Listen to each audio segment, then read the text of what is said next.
अस्सलाम वालेकुम। वालेकुम सलाम। मेरा नाम असनान ज़फ़र है और मेरे अब्बू का नाम है ज़फ़र इकबाल। जी। मेरा सवाल है कि अल्लाह मियाँ कैसे इस आइडिया पे आए कि उन्होंने हज़रत मोहम्मद सल्लल्लाहु अलैहि वसल्लम को बनाया।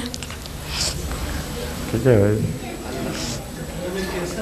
कैसे आइडिया बनाया कि नबी करीम सल्लल्लाहु अलैहि वसल्लम को बनाया? आइडिया अल्लाह ताला को कैसे आया? अल्लाह ताला की सिफ़ात में ये बात दाखिल है कि अच्छी से अच्छी चीज़ें बनाता है। तो जब वो अच्छी चीज़ें बनाता है तो कोई सबसे अच्छी चीज़ होगी, ठीक नहीं? हर आर्टिस्ट का एक मास्टरपीस होता है कि नहीं? जी। एक तस्वीरें बनाने वाला सारी उम्र तस्वीरें बनाता है, लेकिन एक तस्वीर उसकी ऐसी निकलती है कि सब दुनिया कहती है ये सबसे अच्छी है।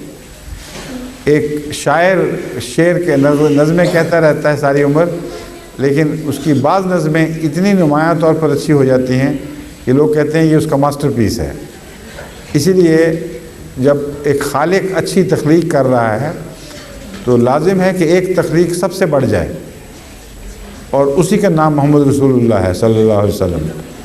तो इसके लिए एक तभी कुदरती बात है कि खुदा की सनाई ने जो जौहर दिखाए हैं उनमें एक सबसे ज़्यादा चमक उठा और इस तरह रसूलुल्लाह सल्लल्लाहु अलैहि वसल्लम बने। ठीक है।